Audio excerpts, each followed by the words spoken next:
revisi undang-undang pemilu. Banyak hal yang memang harus diputuskan segera.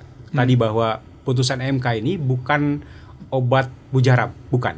Tapi ini menjadi satu perangsang lah.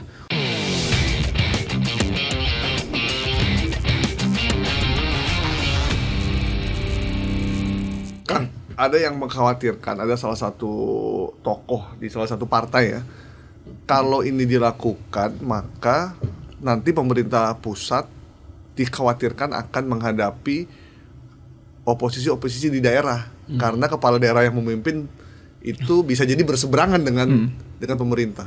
Itu mungkin nggak? Padahal waktu zaman Pak SBY juga kan pemenang pemilunya yang banyak pilkadanya banyak PDIP kalau nggak salah ya. Iya.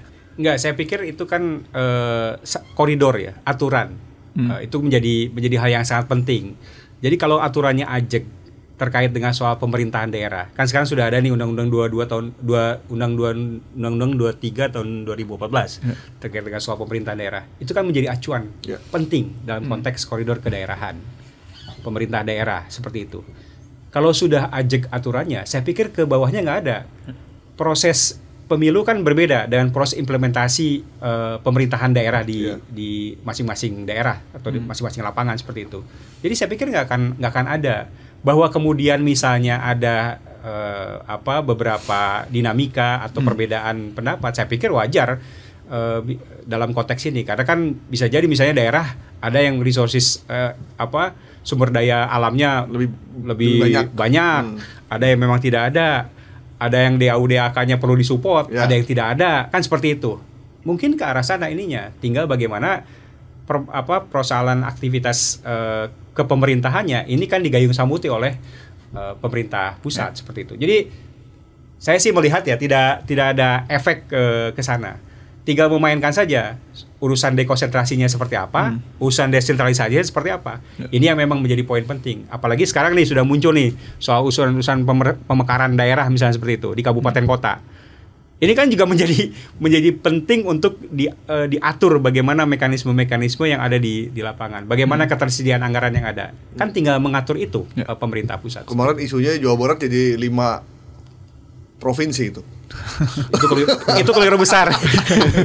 Yang harus dimekarkan tuh kabupaten kota harusnya. Mungkin cuma mau ngingetin gubernurnya jangan terlalu dominan gitu. Kan ada Pakuan, ada apa gitu kan. Iya bisa. Kalau itu dimekarkan, nah gubernur Jawa Barat jadi apa dong? Oke.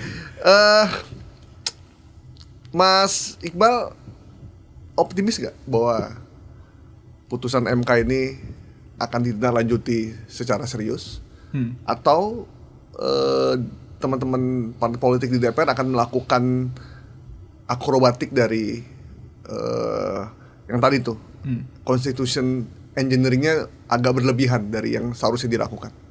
Tentu Mas, sebagai masalah sipil gitu ya, kita tentu harus optimis lah perbaikan pemilu yang lebih baik. Entah kemudian kami harus percaya atau enggak bagaimana nantinya, apapun dinamikanya tentu akan kita kawal. Kalau misalkan agak belok-belok dikit, ya kita lurusin. Kalau misalkan agak-agak ke kanan ke kiri, ya kita tengahin, kan seperti itu. Itu kan tugas kita semua. Ya sebagai masyarakat kan juga kita perlu untuk melakukan checks and balances juga kepada pembentuk undang-undang. Jangan sampai seperti itu terus-terusan. Lagi pula, dengan adanya putusan ini bahkan dikabulkan oleh Mahkamah Konstitusi, kami masih percaya bahwa masih ada keadilan lah di negara ini kan. Masih terbuka ruangnya bagi masyarakat sipil untuk kemudian mengadvokasi ini, untuk kemudian bisa terlibat lebih dalam dinamika perbaikan undang-undang, pembentukan kebijakan dan lain sebagainya. Itu yang kami percayai. Sehingga tentu dengan kami menyiapkan juga Mas beberapa strategi advokasi yang kita lakukan gitu ya, termasuk juga menggalang kekuatan masyarakat sipil untuk terus mengawal ini terus. Sebab kami prediksi ini cukup panjang nih, kayak dinamika isunya nih. Dan kami berharap ya kita semua sebagai teman-teman masyarakat lah dengan elemen-elemen lain bisa padu untuk mengawal ini dan tidak sampai tertimbun isu yang lain sampai kita malah melepas isu ini sehingga tidak terkawal, kan seperti itu. Oke, Kang, harapannya sekarang 2025 mendekati 2026, 2027 urusan ini udah selesai ya? Undang-undang pemilunya segala macam. Betul. Ya, itu harapan saya. Dengan putusan ini maka DPR, pemerintah betul-betul menginisiasi proses revisi undang-undang pemilu. Banyak hal yang memang harus diputuskan segera. Tadi bahwa putusan MK ini bukan obat mujarab, bukan. Tapi ini menjadi satu perangsang lah untuk bagaimana proses-proses aktivitas ke depannya. Soal sistemnya bagaimana. Soal parliamentary threshold saja masih yang terbuka tertutup ini belum pernah ada diputuskan lagi. Belum diputuskan lagi. Apakah kita mau terbuka masih tetap seperti yang sekarang ini atau tertutup kah atau kan ini mix? Ini kan juga perlu menjadi perhatian kita.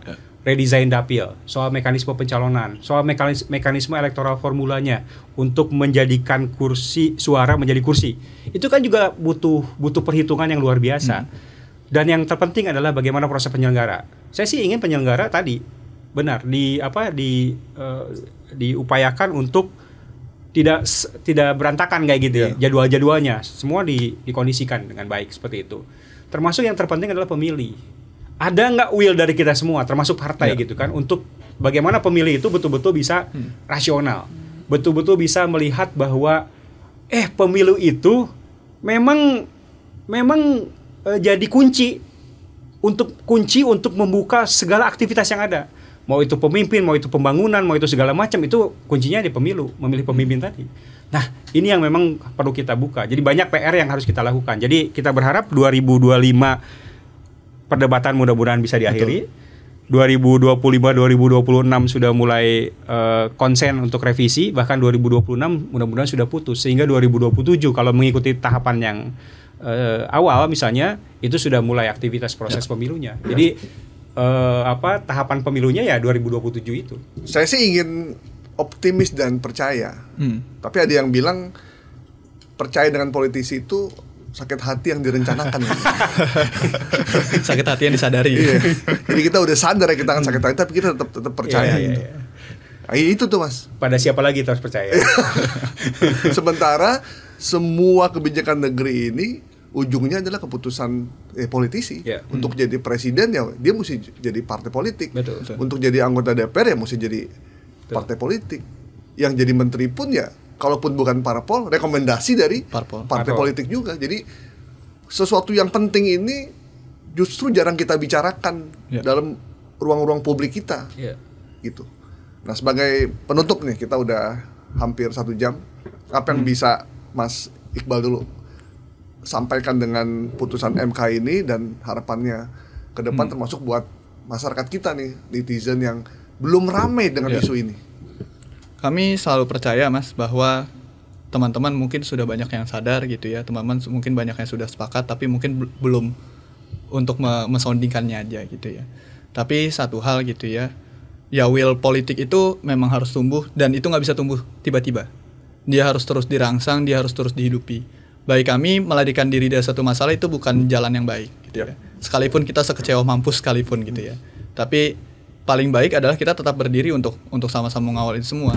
Teman-teman Perludem, teman-teman Mas Sipil, teman-teman kampus, bahkan partai politik sekalipun, kami percayalah banyak dari mereka yang masih mau untuk memikirkan negara ini dengan hati yang bijaksana gitu ya, dengan akal yang jernih, dengan ketulusan yang pasti. Cuma rasa-rasanya mungkin kita perlu untuk lebih banyak saling berdialog, karena balik lagi demokrasi itu adalah alamnya dialog, dan putusan 135 ini harus dipandang bukan sebagai satu hal yang mengancam kepentingan politikus seharusnya.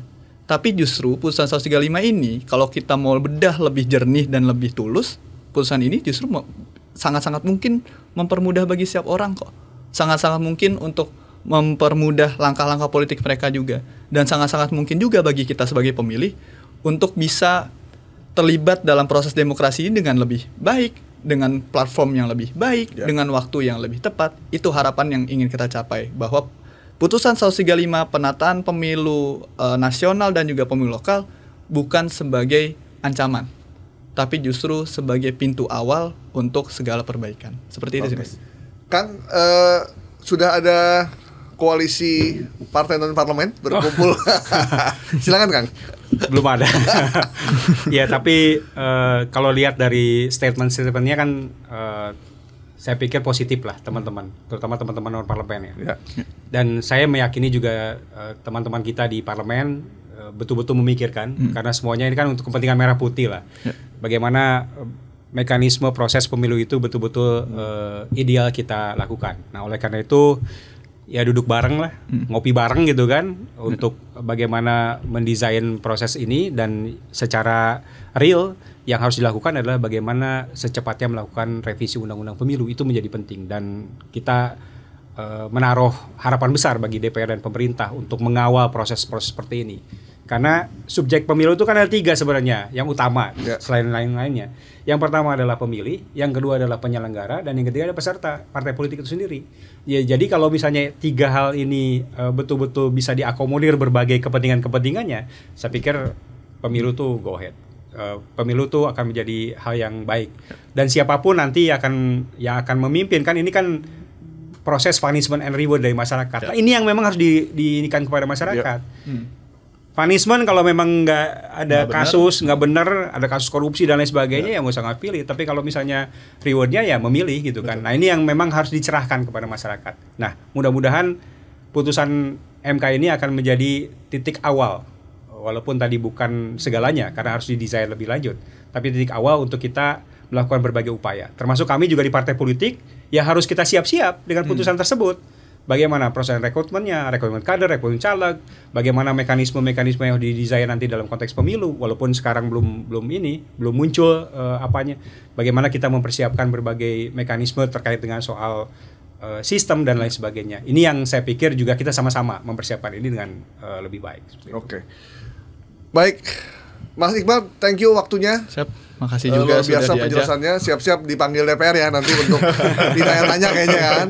Kalau bahasan partai undang-undang kan dipanggil sebagai narasumber kan. Nanti bisa dijelaskan. Kang Ferry, thank you, terima kasih waktunya udah hadir di Bikin Terang. Semoga obrolan ini memberikan, karena namanya Bikin Terang, memberikan penerangan di hati teman-teman politisi, elit politik, parpol, untuk melihat ini lebih jernih dan lebih tulus. Karena jernih dan tulus tuh kadang suka susah kalau ada seperti minyak air. Susah gitu kalau ada yang jernih tapi tidak tulus. Ada yang tulus tapi tidak jernih artinya. Oke, baik, terima kasih teman-teman, sampai ketemu lagi di Bikin Terang podcast minggu depan. Saya Gaib Marusigit, sampai jumpa. Thank you, Kang. Terima kasih banyak. Siap. Mas. Terima kasih, Mas.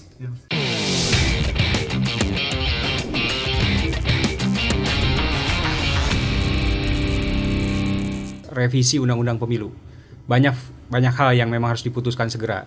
Tadi bahwa putusan MK ini bukan obat mujarab, bukan, tapi ini menjadi satu